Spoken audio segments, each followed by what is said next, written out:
बहुत कुछ तय होगा। निकाय चुनाव के नतीजे बहुत कुछ तय करने वाले हैं। बीजेपी की हैट्रिक या कांग्रेस पलटेगी पासा। सीधा रुख कर रहे हैं अपने मेहमानों की तरफ।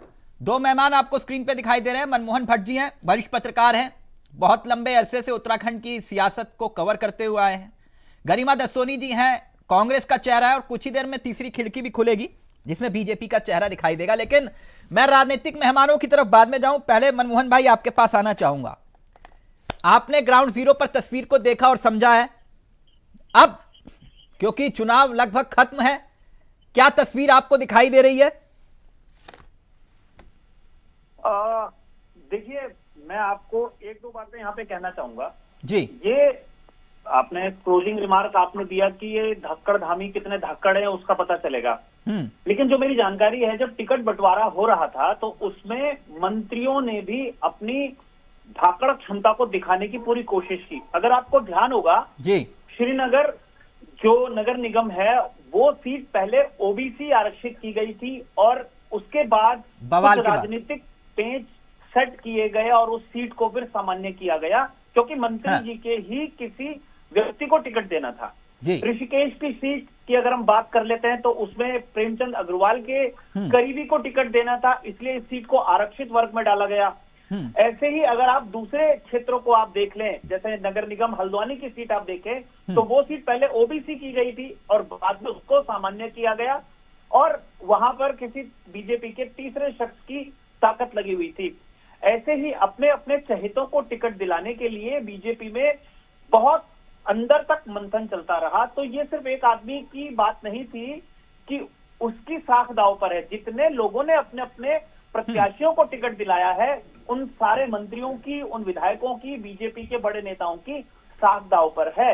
और ये बहुत महत्वपूर्ण चुनाव है क्योंकि लगातार जीत के रथ पर सवार बीजेपी के सामने ऐसी चुनौती पिछले 10 साल में कभी पेश नहीं हुई। और एक बात यहां पर मैं और कहूंगा कि गरिमा जी यहां पर बैठी हुई है, इस चुनौती में कांग्रेस से ज्यादा बड़ी ताकत जो निर्दलीय की हैसियत से चुनाव लड़ रहे हैं, उन्होंने अपनी ताकत दिखाई है। तो अब ये काफी महत्वपूर्ण हो गया है कि तीसरी ताकत की बात ज्यादा इंपॉर्टेंट हो गई है। और बीजेपी के जो मंत्री, जो बड़े नेता अपने अपने प्रत्याशियों को टिकट दिलवा रहे थे, क्या उनकी साख बचेगी, ये काफी महत्वपूर्ण। ये बहुत दिलचस्प बात आपने बताई और हम कुछ आंकड़े भी दिखा रहे हैं। जो पिछले 2 चुनाव हुए उसमें निर्दलियों का अपना एक बोलबाला रहा और आपने बिल्कुल सही नब्ज पकड़ी। तो क्या आपको दिखाई दे रहा है इस बार भी कुछ ऐसे ही नतीजे चौंकाने वाले आएंगे? देखिए, नतीजे क्या हैं ये तो 25 तारीख को हम लगभग इसी समय डिस्कस कर रहे होंगे। लेकिन आप सोचे कि बीजेपी जो सीटें बहुत आसानी से धड़ाम धड़ाम करके जीत जाया करती थी, मतलब हवा में सीटें जीत जाया करती थी, वहां पर बीजेपी के नेताओं के पसीने छूट गए।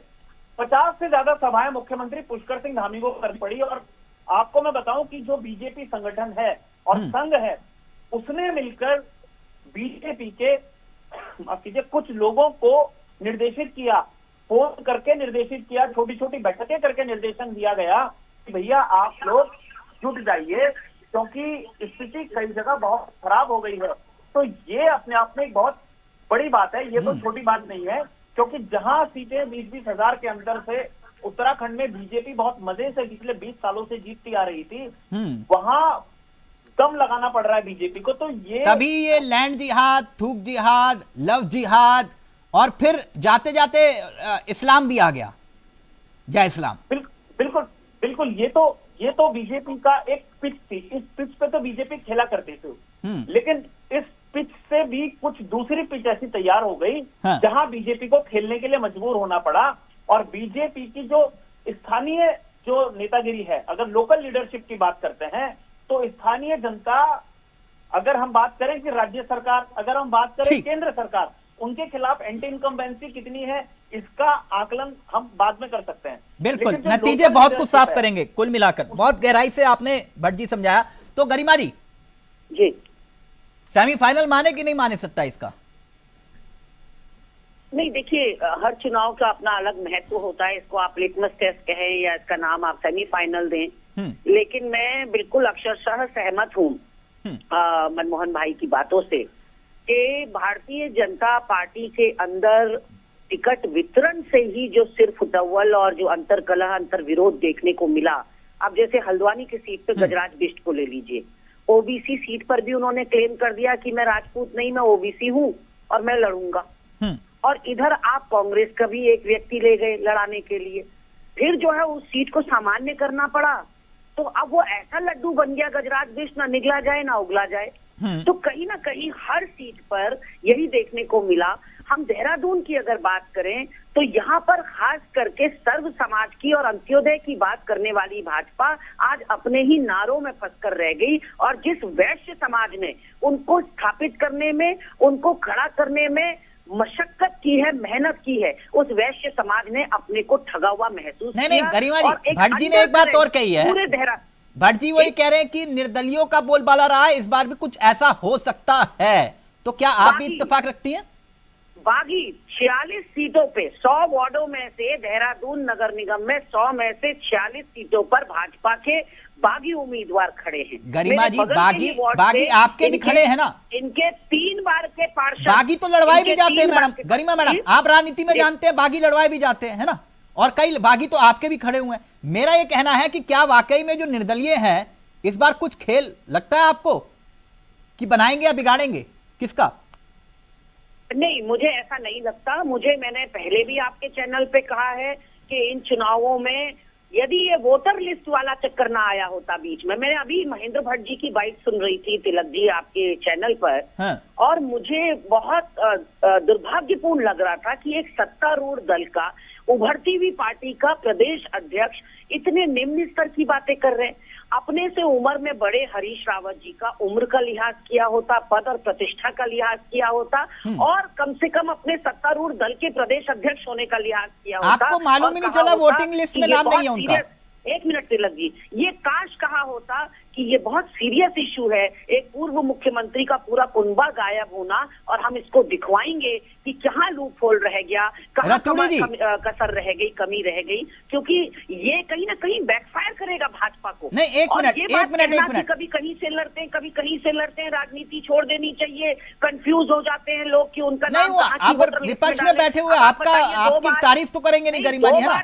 एक मिनट, रतुड़ी जी, चुनाव लड़ते हैं चंपावत से, तो यही बात क्या महेंद्र भट्ट धामी जी के लिए भी कहेंगे कि कहीं से चुनाव लड़ते हैं? किसको पता कहां से चुनाव लड़ जाएंगे और कौन सी रतुड़ी जी, नाम डालना है? रतुड़ी जी, आवाज आ रही है मेरी आपको? जी को ये अधिकार रतुड़ी जुड़ गए फाइनली।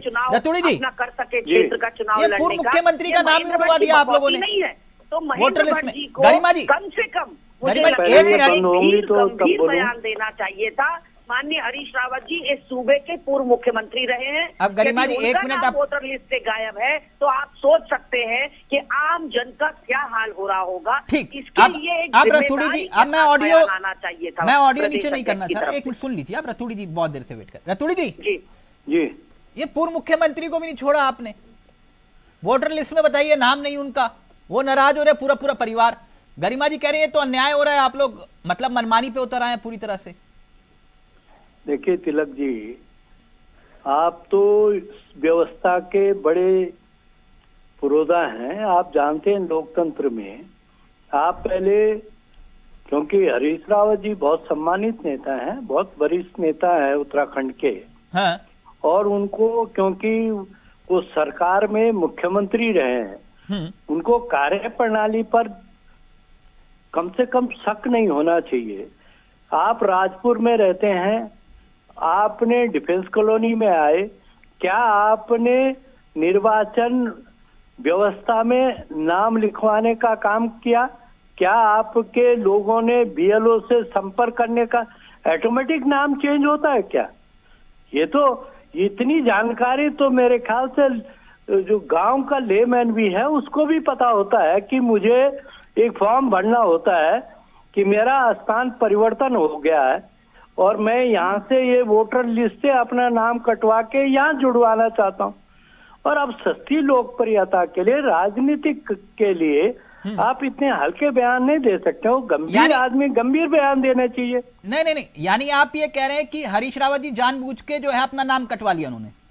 नहीं, मैं क्या कह रहा हूँ, नाम कटवाया मैं ये नहीं कह रहा हूँ। हाँ। मैं कह रहा हूँ ये एक सिस्टम है कि जहाँ आप पहले रहते हैं हाँ। वहां से एक फॉर्म भरा जाता है कि मैं वहां पहले मतदाता था और अब मैं यहाँ रहता हूँ, मेरा रेजिडेंस ये है। ठीक, आप जो बात कह रहे हैं उसका उत्तर गरिमा जी देंगे, लेकिन एक मिनट रतूड़ी जी, फिर आपके प्रदेश अध्यक्ष ये क्यों कह रहे हैं कि भाई वो अल्मोड़ा से लड़े, फिर हरिद्वार से लड़े, फिर उसके बाद लाल कुआं से लड़े, उनको खुद ही नहीं मालूम कि वो कहां से चुनाव लड़े, कहां से जीते। आपके भी कई नेता ऐसे हैं जो पहाड़ से आके मैदान में लड़ रहे हैं, वो तो खुद को स्वयं पहाड़ का नेता बोलते हैं।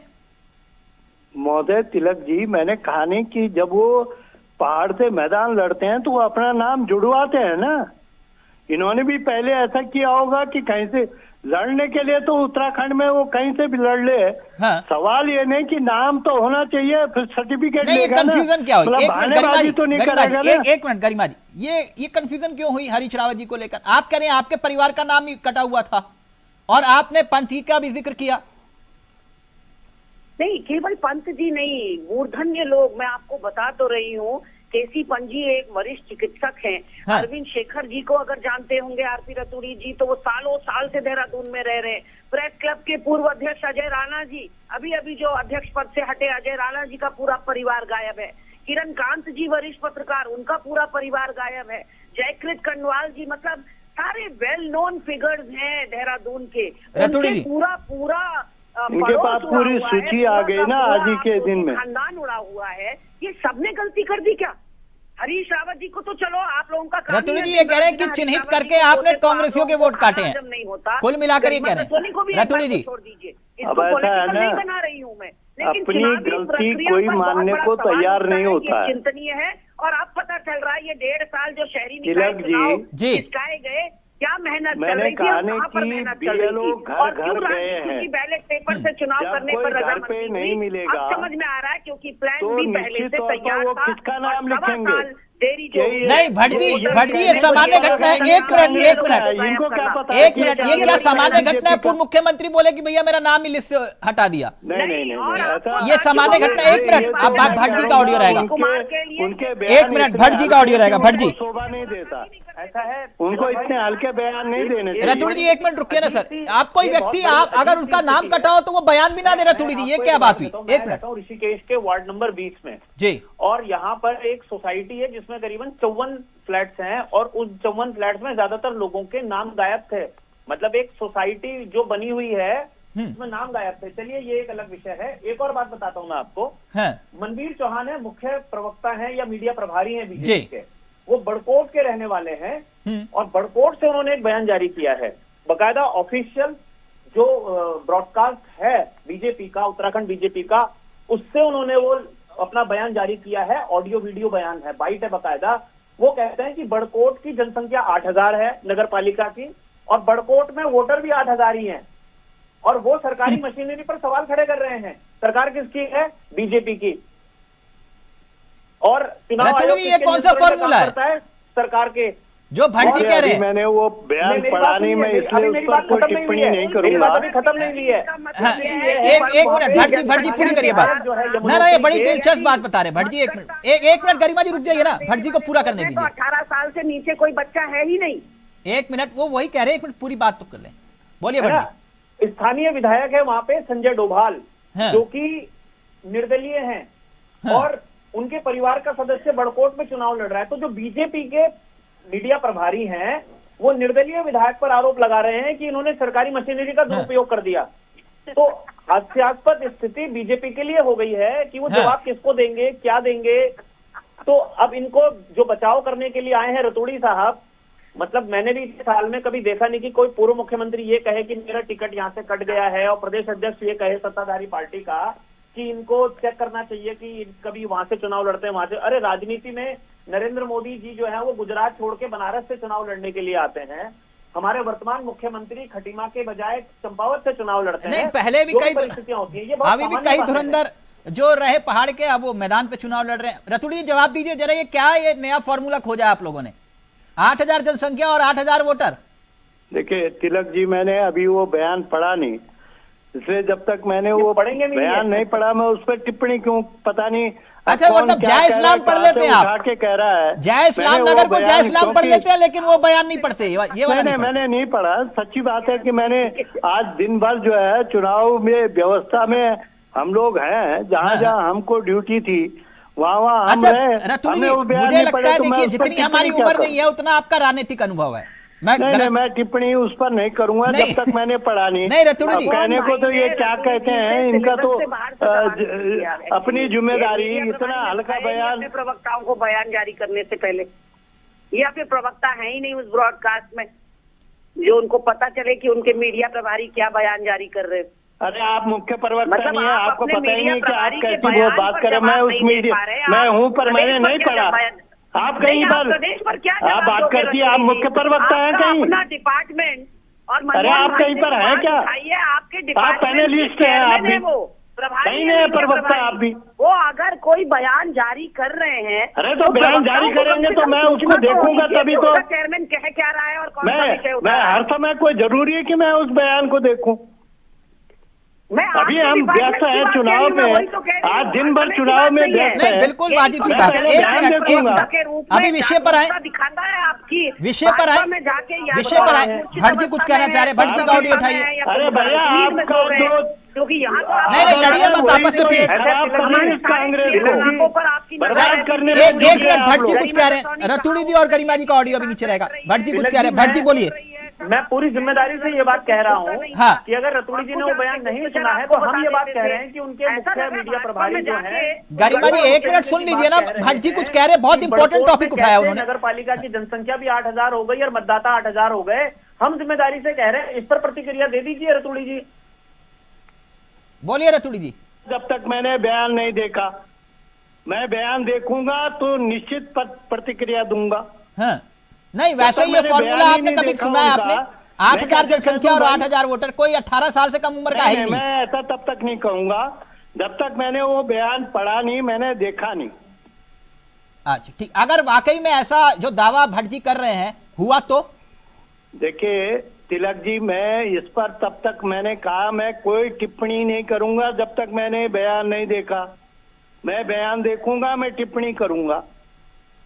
अच्छा ठीक है, मैंने ना सुना है ना देखा है। ठीक, मैं ओके। ऐसे हवा में तीर नहीं मारता हूँ जैसे ठीक। कांग्रेस के और अन्य लोग मार रहे हैं। नहीं, हवा में तो तीर तब भी मारा गया था जब मुस्लिम यूनिवर्सिटी की बात कही गई थी। मैंने हवा में तीर क्यों मारा था? तब तो आप वहां थे सर। तिलक जी, तब तो आप सफाई दे रहे थे, ऐसा हरीश रावत ने कहा ही ये नहीं। बयान हुए थे, प्रेस कॉन्फ्रेंस में बयान हुए थे वो। किसने? हरीश रावत ने बोला था सर। अरे हरीश रावत जी को किसने कहा? ये तो ये कहा कि सर, आप लोग कांग्रेस मौलाना ने, बनाकर हरीश किसी को रावत जी प्रस्तुत ने कर रहे तो हैं? प्रमोशन करा था उसका। आप किसी व्यक्ति को क्यों मौलाना उपाध्यक्ष बना के बनाया आपके भाई? ऑफिशियल ट्विटर हैंडल से तस्वीरें पोस्ट हो रही थी। तिलक जी, उपाध्यक्ष किसने बनवाया फिर? सर उपाध्यक्ष बनवाना, आज उसी रतुड़ी जी दिन। जो बात कह रहे हैं वही इसका बात मतलब जो है सहमति की जेपी है ना? नड्डा जी की बात होगी क्या? हजूर ऐसे तो बगोली साहब ने जो जुम्मे की नमाज का आदेश था, मुख्यमंत्री माननीय ठीक। हरीश रावत जी ओके, थे ओके। और सचिव आप बगोली इसी जी बात थे। पर आते हैं, तो इसी बात आदेश पर आते हैं बगोली रतुड़ी जी। के, एक तो वो छोटा सा किसके कहने कमेंट से दीजिएगा हुई है? जल्दी से, फिर मैं गरिमा जी के पास जा रहा हूं। ये जो थूक जिहाद, लव जिहाद, लैंड जिहाद और आखिर में जो क्योंकि बहुत कम बोलते हैं उनका आपने इस्लाम नगर से इस्लाम बना दिया, जय इस्लाम, ये फॉर्मूला कामयाब हुआ या फिर क्या लगता है आपको कि नहीं हो पाया? कुछ असर पड़ा इसका निकाय चुनाव में? ये प्रश्न में से जी सर, आप लोगों ने कहा ना जय इस्लाम। नहीं, ये इन्होंने कहा, हमने तो नहीं कहा। हम तो कह रहे हैं ये खुल के कहे ना। फिर उसमें वो क्यों कह रहे हैं कि नहीं साहब हमसे ऐसा नहीं कहा? यानी आप अरे ये कह रहे हैं खुल कि के स्मार्ट कहो कि सिटी मैं के नाम इनके पर नहीं, साथ थूक खड़ा जिहाद हूं के नाम पर और वोट मैंने पड़ा। जय इस्लाम का क्या दिक्कत है? अगर आप उनके साथ हैं तो रहो ना। हाँ। आप डर भी रहे, कह भी रहे, हाँ। तो आप छल कपट मत करो ना। मतलब आप ये कह रहे हो कि आप ये चाह रहे थे कि 80-20 चुनाव हो? देखिए तिलक जी, मैं ये कह रहा हूं कि अगर मैं उन मुस्लिमों के साथ खड़ा हूं तो मुझे फक्र से कह देना चाहिए कि मैंने कहा है जय इस्लाम। नहीं तो आप कहां सफाई खड़े क्यों हैं? दे रहे हैं कि मैंने नहीं कहा? फिर नहीं रतुड़ी जी, आप कहां खड़े हैं फिर? नहीं, मैं तो सबका विकास, सबका प्रयास, मैं तो नरेंद्र मोदी जी के उसके साथ हूं। नहीं तो बटेंगे कटेंगे वाला नहीं होगा मामला? अरे बटेंगे तो तब इसलिए कह रहे हैं हाँ। कि 80% हिंदू, हाँ। अगर आप जाति गणना, हाँ। पहले कहते थे न जात पर न पात पर मोहर लगाओ हाथ पर, हाँ। और आज आप एक ही बात कह रहे हैं कि जाति जनगणना होनी नहीं, तो आप चाहिए, भी तो जाति कह रहे हैं ना कि गणना बटेंगे तो मतलब बटेंगे। आप ठाकुर ब्राह्मण ठीक है, ओके, ओबीसी गरिमा जी, हिंदुओं को आप गरिमा जी, बांटने में ये लगे कह हो, रहे हैं कि कुल 80% मिलाकर को। ये जो फॉर्मूला ऐसे तो है, जो मुस्लिम में प्रयोग भी जो है, कई बार आपको कोई ध्वस्त कर अंसारी चुका है, कोई धोबी वो है, कोई कामयाब नाई हुआ। है। फिर भट्ट जी उनको फाइनल क्यों कमेंट कहते आपका हैं रहेगा। मुस्लिम? ओके, मुझे सिर्फ इतना कहना है कि यदि मुख्यमंत्री पुष्कर सिंह धामी जी को एक छोटी सरकार के चुनाव के लिए, एक शहरी निकाय चुनाव के लिए शहर दर शहर हेलीकॉप्टर से घूमना पड़ा, 50 से ज्यादा रैलियां करनी पड़ी, तो फिर महेंद्र भट्ट को पता होना चाहिए उनका संगठन कहां पर स्टैंड करता है।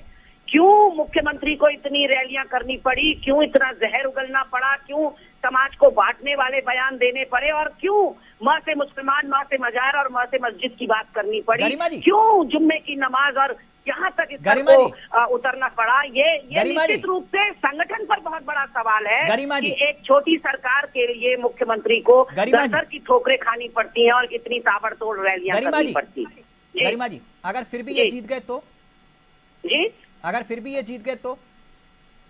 नहीं, देखिए, राजनीति में तो हर चीज के लिए प्रिपेयर्ड रहना पड़ता है। नहीं, आप प्रिपेयर है ना उसके लिए। तो पहलू है, हम तो आंदोलन से निकली हुई पार्टी है तिलक जी, ना हम हार से किंचित भी विचलित होते हैं और ना हम जीत से अहंकार में या एरोगेंस में आते हैं। वो नहीं, मैं इसलिए पूछ रहा था क्योंकि बाद में 11 में से कितना मैं जोड़ लूं निगम में? मैंने फिर कहा कि पूरे शहरी निकाय चुनाव में प्रदेश के अंदर कांग्रेस का वर्चस्व रहेगा। कांग्रेस का वर्चस्व है। रतुड़ी जी, आपका कितना जोड़ूं निकाय में? क्या रहेगा? 11 में से निगम कितने रहेंगे? 11 में हम भारी बहुमत से जीत रहे हैं। नहीं, कितना सर? आप नारा देते हो अब की बार 400 पार, अब की बार 90% हम, कांग्रेस कहीं दिखाई नहीं देगी। आप देख लेना कि जब रिजल्ट आएंगे तो इनको अपना पता लग जाएगा। या तो आपके खाते में जोड़े, हमारे यहाँ संगठन लड़ता है और इनके यहाँ व्यक्ति लड़ता है। ठीक है, भारतीय जनता पार्टी में मुख्यमंत्री भी एक कार्यकर्ता है, प्रदेश अध्यक्ष भी कार्यकर्ता है, चुनाव लड़ाने का काम करता है कार्यकर्ता के रूप में। 1 मिनट। और कांग्रेस में वो जिसको टिकट दे दे वो व्यक्ति लड़ता बेचारा। ठीक है, ओके, भट्ट जी का ऑडियो रहेगा। भट्ट जी, फाइनल कमेंट आपका। तिलक भाई, लाइट थोड़ा सा चली गई है, आप तरह से ऑडियो इस्तेमाल कर सकते हैं। बिल्कुल, कोई दिक्कत नहीं है सर, मुझे ऐसा लगता है कि कोई दिक्कत नहीं। बीजेपी की स्थिति बहुत मजबूत तो नहीं है। हाँ। वो फायदा कांग्रेस भी नहीं उठा पा रही है, फायदा कुछ निर्दलियों को जरूर होगा, और कांग्रेस जहां पे फायदा उठा सकती थी वहां पर उनकी गुटबाजी के कारण थोड़ा सा कांग्रेस को की भी किरकिरी हुई है। जैसे पिथौरागढ़ में हुआ, बहुत किरकिरी हुई है। रामनगर में अपना प्रत्याशी कांग्रेस नहीं दे पाई है, तो बहुत सारी जो लीड है वो कांग्रेस को हो सकता है मिल सकती थी। लेकिन कांग्रेस भी थोड़ा सा गच्चा खा गई। अगर गुटबाजी कांग्रेस में थोड़ा सा कम हो जाती तो हो सकता है कि ये एंटी कम्बेंसी का फायदा थोड़ा कांग्रेस को जरूर मिलता। अब कुछ घंटों के बाद तस्वीर साफ होगी कि इसमें कितना दम है, लेकिन भट्ट जी आते रहा करिए, अच्छा लगता है, इनसाइड स्टोरी बहुत देते हैं। बहुत बहुत शुक्रिया गरिमा जी, आपका भी, भट्ट जी आपका भी, रतुड़ी जी आपका भी। फिलहाल मुझे दीजिए इजाजत, नमस्कार, जय हिंद, जय भारत, जय उत्तराखंड।